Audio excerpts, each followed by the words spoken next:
Christopher Robin is the seventh Disney live-action remake so far in their lineup that they have for the future.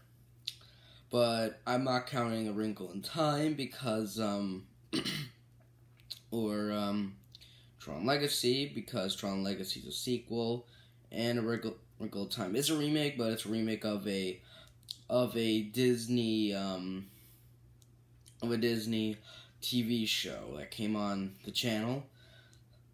So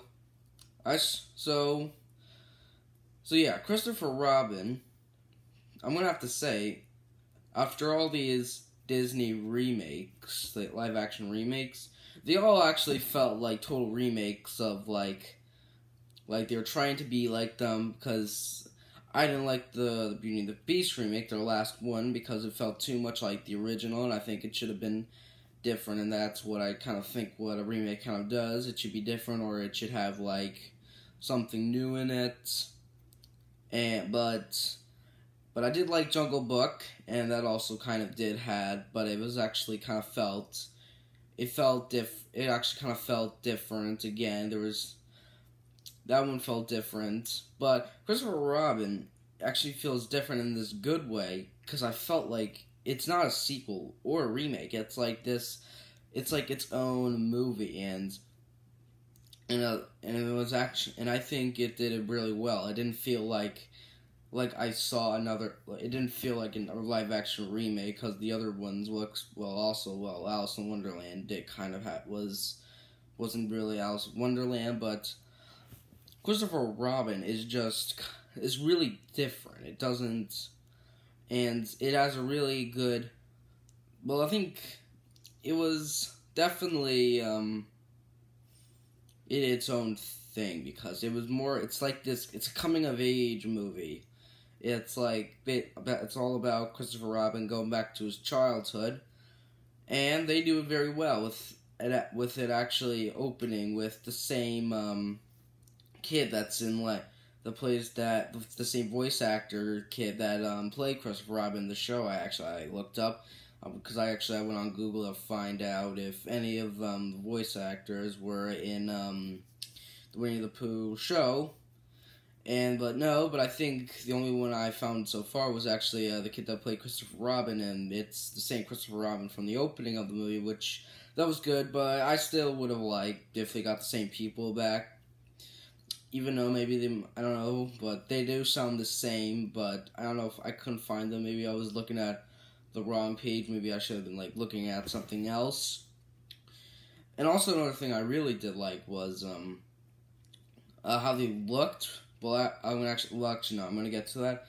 Basically, I like how they went, because they really meant in the books, the author really wanted them to be look like toys, and the woods, and Christopher Robin, who was actually the author's son. Because Robin's a real person, if you never knew, and they're meant the woods are real, but the animals look fake. But the one thing about it is that most of them don't really look like stuffed animals, like rabbits, owl. Most of them just don't really look they look almost just like real live animals.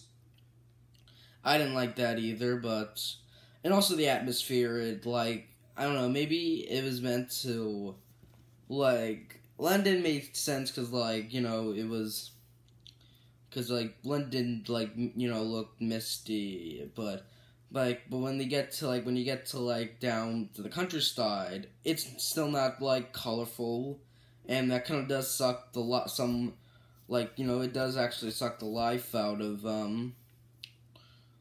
there's no colorful, maybe it's, or maybe it is meant to, show that, everything has been kind of not so great ever since, Christopher Robin, left his childhood, and, yeah, maybe that's just, I thought it was a little, not that, the atmosphere didn't look good.